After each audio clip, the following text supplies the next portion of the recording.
Hello and welcome back to another video. Today we're going to be looking at a very interesting line of Linux-based PDAs made by Sharp, the Sharp Zaurus. And I have two examples of this here. One of the earlier models, the SL-5500, and another, the CL-3000. And what makes these interesting is, of course, they run Linux and are among some of the first PDAs to do so. I believe there was one other company that released a Linux PDA shortly before the Sharp Zaurus line emerged, but they don't seem to have the popularity, and I can't find any anywhere. So as a contemporary example, I think the SL-5500 really can be considered the first Linux PDA, or at least the first to hit any sort of mass market success. What makes these different is, well, this one actually has a hard drive, much better screen, and a few other features, but I'm not going to be looking at this one today, although very interesting PDA. Today, we're going to be looking at this one, the SL-5500, and it's a rather smart package. It has a compact flash slot, it has an SD card slot, infrared, it has a multi-function I/O port, a DC input port, and also a headphone jack up top. It also has a stylus that comes out of the top like so, and of course it is a touchscreen.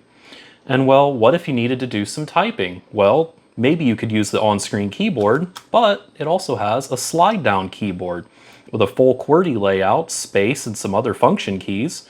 So it's actually a pretty smart, compact little package and pretty powerful.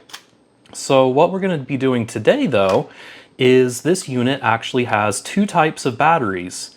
There's one on the inside, a small lithium rechargeable battery, and that's responsible, I'm assuming, for keeping the RTC going, keeping the RAM powered up when you switch out or charge or deplete the main battery. So that's what I need to replace on the inside, and of course there is an actual battery that goes into this slot here, and I have an example of one of those. And here's one of those original Sharp batteries. Now the problem is that pretty much all of these have gone bad over time. So one test you can do is to put it on the desk, and if it spins, it's plumping. And that makes this battery somewhat dangerous for using inside of this PDA. Thankfully, there is a company that still sells replacement batteries, although I don't know how old those are. And I have an example of one of those here. Now, the problem with these replacement batteries is they don't actually fit inside of the SL-5500, even though they say that they are. And the SL-5000 was the developer version of this. It's functionally identical in every way to the 5500. It just has slightly less RAM. So the problem with these batteries, though, is that the contacts don't actually make physical contact with the terminals inside of the Zaurus. So there's a slight modification that we need to make to these batteries to actually make them fit. And of course, we'll open this unit up and get that internal battery replaced so that, well, it stops showing error messages and most importantly, restores the original functionality back to this unit. So let's go ahead and start getting this open and see what may be required to adapt our new internal battery. So I actually have two of these, and this one I had actually already partially disassembled, so hopefully it'll make disassembling this one a little bit easier, but that was many months ago and I'm not sure I remember how that works. This one does have the flap, which can just be easily removed. That's just a little bit of a screen protector there. Set that off to the side. And here you can kind of see some of the contacts that allow the keyboard mechanism to slide down and make electrical contact. So that's pretty cool. And yeah, this one is in slightly better condition, but this one, they both have the problem where they show an error message letting you know that the internal battery is no longer functioning. So what does that internal battery look like? Well, I desoldered one and I just have it in a little bag here to keep it from shorting out on anything. But as you can see, it is an extremely small, tiny battery. It's very thin, probably about 3 or 4 millimeters there. And yeah, it has these little tabs on either side. So I was trying to find a replacement for that battery, and not sure I found the exact replacement, but I did find one that was very close. So let's take a look at one of those. Get these out of the bag. There we go. So yeah, it is the same battery. It has the same part number, but the tabs are just going to be a little bit different between these two batteries. So yeah, I'm not sure exactly how this will get connected, but hopefully if we need to bend these tabs around a little bit to get it to make contact, well, that's what we're going to have to do. So yeah, just taking a quick look at this to see about how we might go about that. And it appears this battery was actually mounted down to the board like this. And the problem is that this one has those contacts pointed up. But I think we can just bend these down, and there should be enough on this side as well to bend that down and make electrical contact back to the board. So I think now let's go ahead and see if we can get these opened again and find the battery. Of course, I removed the battery from this unit, but this unit should still have the battery inside of it. At least I assume it's in there. And yeah, hopefully these replacements can make these work functionally again. Okay, so let's start by taking this one back apart, and I didn't put any of the screws back in, so it should come apart rather easily. And I don't remember if taking the keyboard off was actually necessary. I think I may have just been more interested in how that mechanism worked. So let's see if we can gently get this unit to come back apart. And I may have to get the spudger. So I'll take the spudger and just kind of work it along the edge here. I don't want to cause any additional damage or cracks in the plastics. Okay, I heard a clip. And from what I remember, it's a lot easier to remove this from one side than it is the other.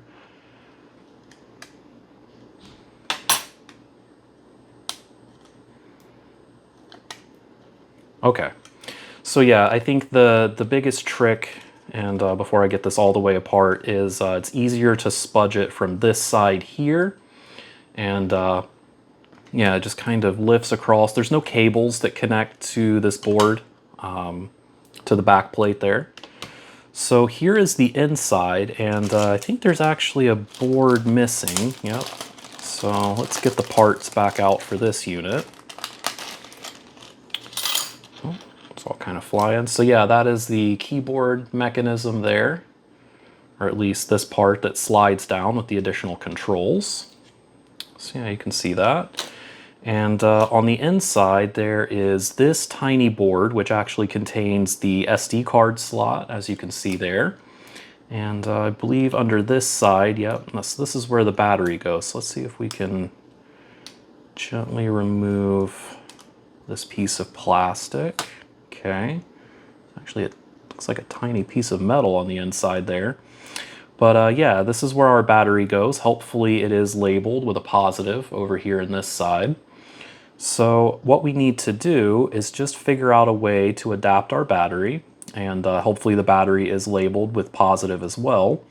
So the battery will mount down somewhat like this, and so really we just need to bend the contact on this side and move this contact down to make electrical contact there. So this should be really, really easy. So we'll get a little bit closer in here and see how that goes. Okay, so yeah, here is a tighter shot on the inside of the Sharp Zaurus here, and this tiny, tiny board.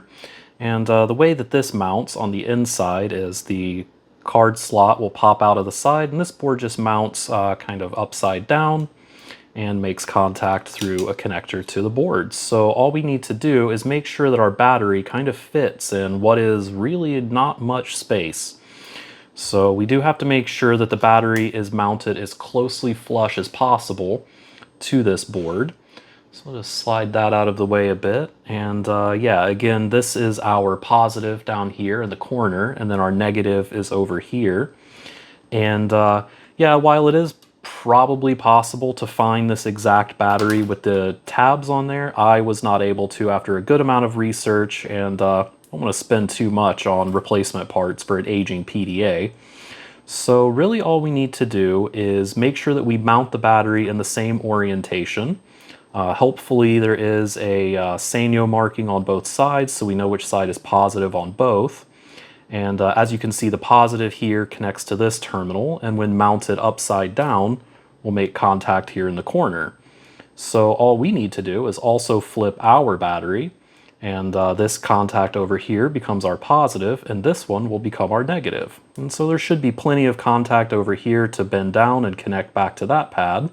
And this one really should just mount flush. I should just bend this down flush and trim off some of the excess, and I think that will work really, really well. So let's go ahead and straighten out the positive side. So I'm just going to use some pliers here, some needle nose pliers. They don't have any of those grips in there, so this won't mar up the metal too bad. And hopefully we can get this pretty flat. Okay, not really flat yet, but just work this a little bit, and yeah, hopefully that'll work.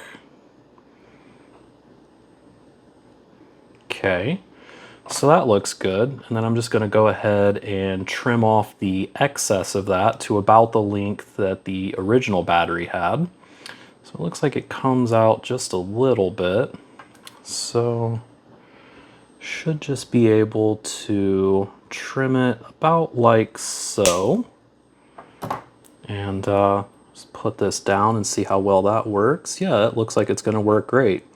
The other thing I'm noticing though is that the contacts are not quite in the same place. Like these are more in the center of the battery, whereas on this replacement one they're a little bit offset.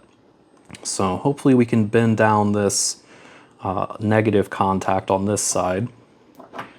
So let's get our pliers and start bending.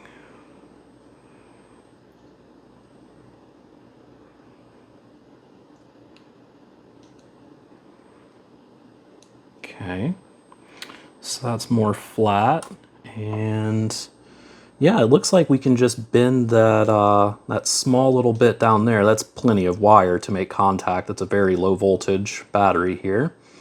So yeah, I think just bending this down slightly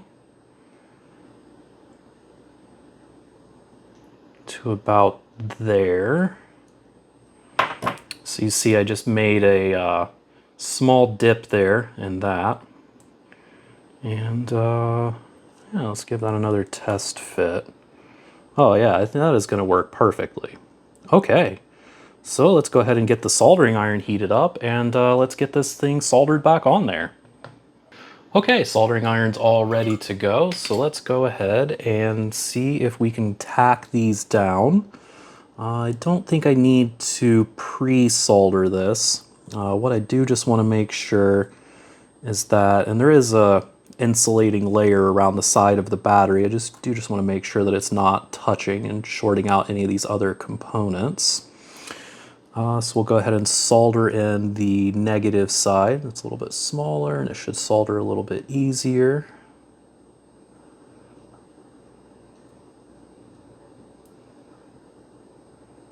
Let's hold that down a little bit. There we go. Okay. Nope, not quite yet. Okay, just enough to hold it there for just a second, then I'll touch that back up. So now we will go ahead and reconnect the positive side. Let's heat that up.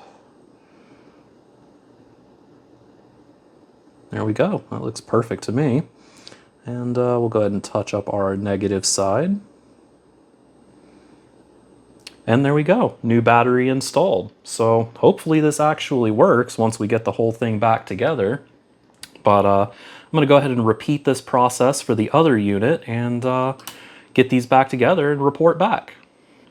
Okay, so I got the second unit apart, and I was just gonna go and do most of this off camera, but thought I would just make a few corrections here. I did end up having to, remove the keyboard. It does have these metal bars, which I'm sure will be a nightmare to reinstall, but thankfully they both look identical, so you don't really need to remember which one goes on where. But yeah, two screws on either side of the keyboard, so you need to remove the keyboard, and there's 8 screws total in the body here. And yep, uh-oh, I just dropped a piece. Yeah, so this needs to be reinstalled correctly, the battery switch. But there's 3 here in the battery compartment underneath the battery door. There's 1 right here in the back. There are 2 at the top. And there's 1 here on the side. And then there is 1 last screw that hides right here under the keyboard. So yeah, removing the keyboard is completely necessary to get this unit completely apart. But yeah, so now that we have the second unit apart, I'm just going to go ahead and remove this SD card battery board. So 2 screws should get that out of the way.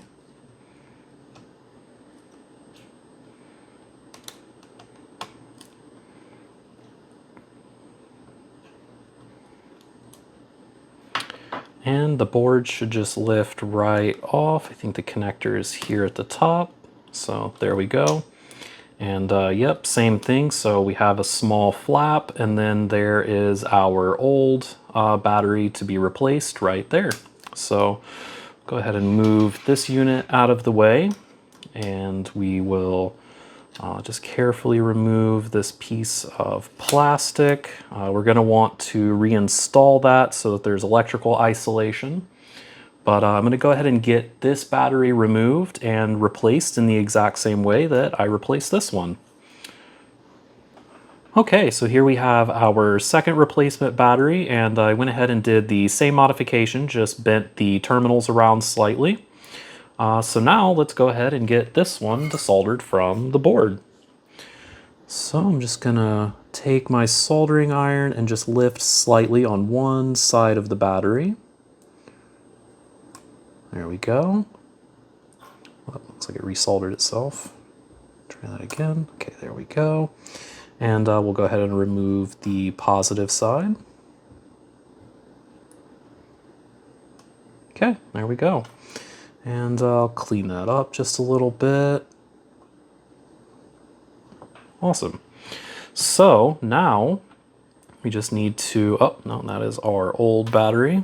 So we'll take our new one, and again, we'll just confirm positive there and positive on this side of the battery, so this terminal here.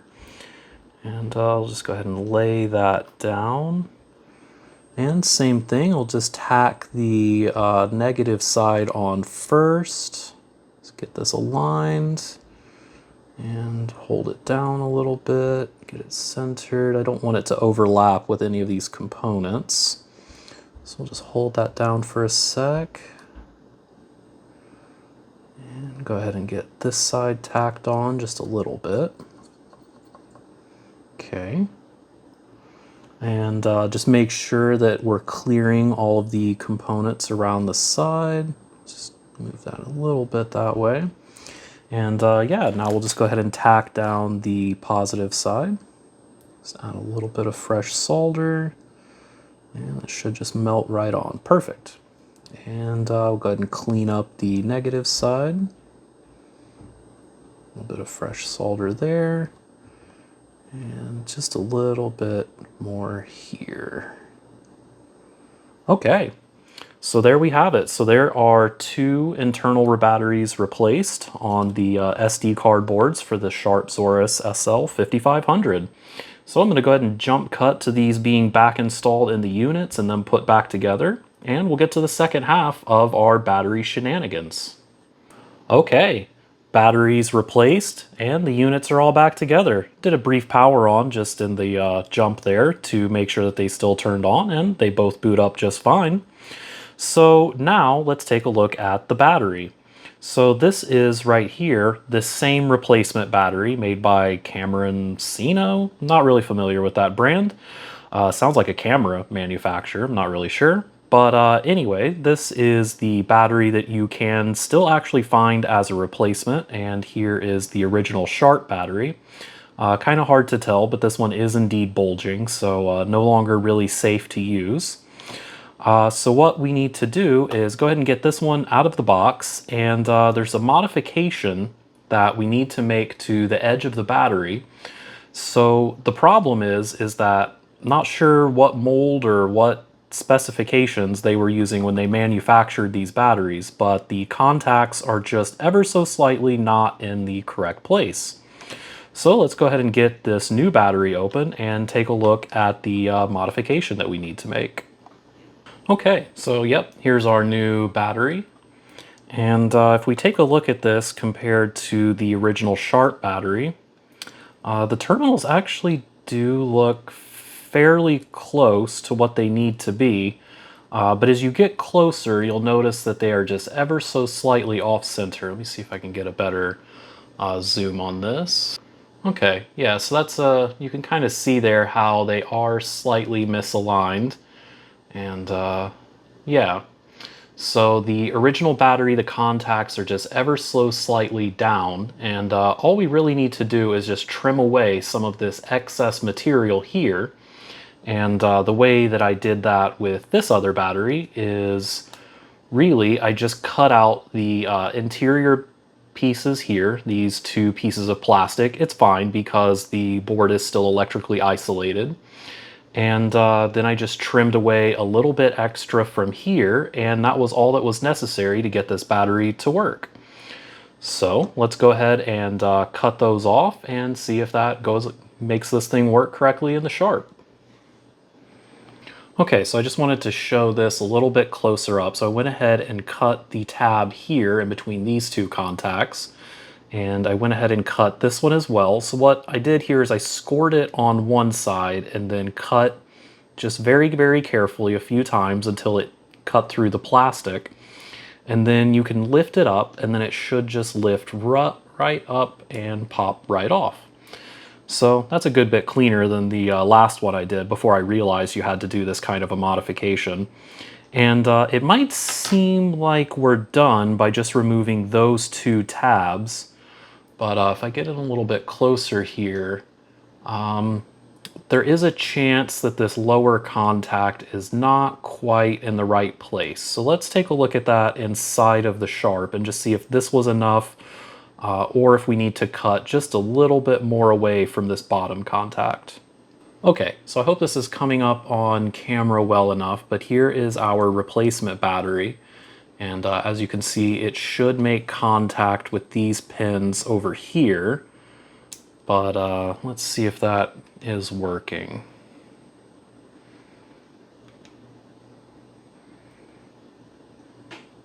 No, it doesn't appear to be. Either that or this battery's dead. Let me grab the power adapter and see if it at least attempts to charge the battery.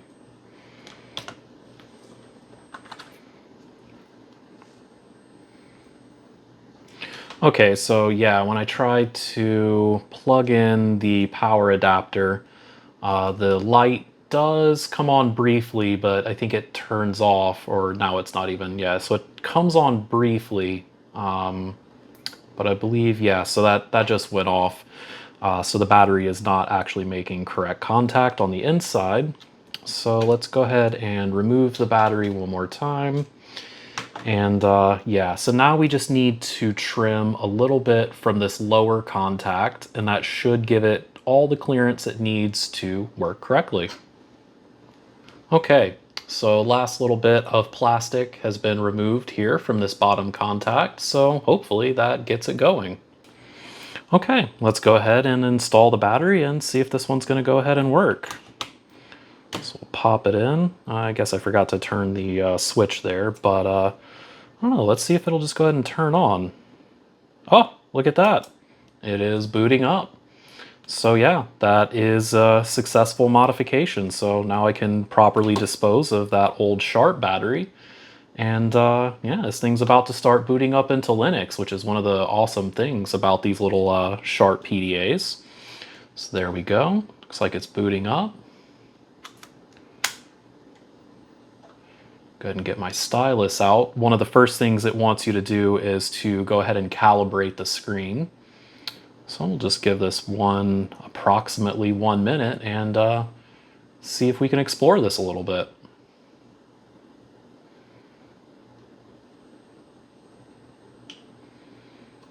All right, So yeah, there we go. I'm going to collapse this keyboard there. And yeah, we'll just do the touch screen calibration quickly. You don't have to be terribly accurate with this. But yeah, there we go. So now it's asking for date and time. And normally I just blow through these menus here. I just click OK at each one of them until it drops me into the desktop. But hopefully now that we have the internal battery replaced, I can go ahead and complete that setup and the settings will persist. So these things have a number of interesting applications that I really want to do a deeper dive into another video. But of course it has a whole suite of Office-like applications on it. Or the other one actually has some better applications on it. This one doesn't appear to have the Word applications on it. And only one game, Patience, which is, I guess, a solitaire-alike kind of game there. And of course we have some settings and files if we had any on here. So yeah, that's a successful modification. And if we take a look, it even says the internal battery is 100% good. It doesn't really give you a great scale here, but yeah, let's go ahead and connect the power adapter and see if it will start charging. Awesome, yeah, battery charging light came on, and internal little icon down here in the tray is letting us know that the power adapter is indeed powering and charging the Zaurus. Fantastic. Well, it looks like that is all that we needed to do here. So, yeah. Okay, well, I think that's going to do it for this video.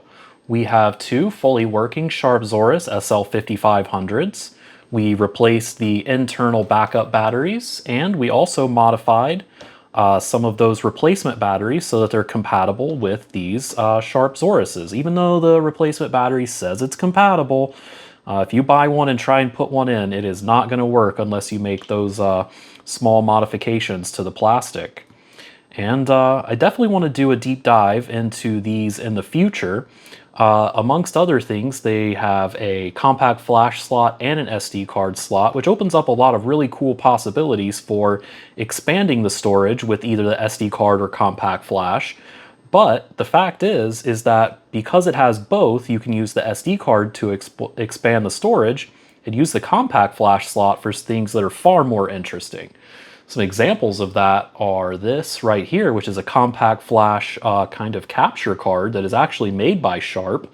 And I believe it's supposed to be directly compatible with these. I mean, you can certainly see the design language with the silver plastic on both.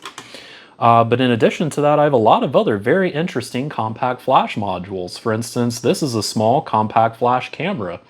And you can even rotate that camera around. I guess you can either point straight forward or you can do it kind of a selfie mode. And yeah, some other interesting compact flash cards. Here is a Wi-Fi card. And here's another interesting Wi-Fi card that actually has 128 megs of built-in storage. So conceivably, you could store your files on this, or maybe the device driver, which is a pretty cool concept. And of course, other things like Bluetooth. So yeah, I definitely want to do a deeper dive into the compact flash ecosystem and these Linux-powered PDAs specifically, because they have a lot of built-in drivers for these things already. They run card services, which is a similar package that you would run on a Linux-based laptop for managing the PCM-CAA slots. And because these function electrically like tiny PCM-CAA cards, well, that means that that's a very handy thing to have. So yeah, I think that's going to be it, and really appreciate you taking a look here. And if you enjoy this kind of thing and want to see what more shenanigans we get up into in the future, definitely consider subscribing to the channel, and I'll see you next time. Thanks. Bye.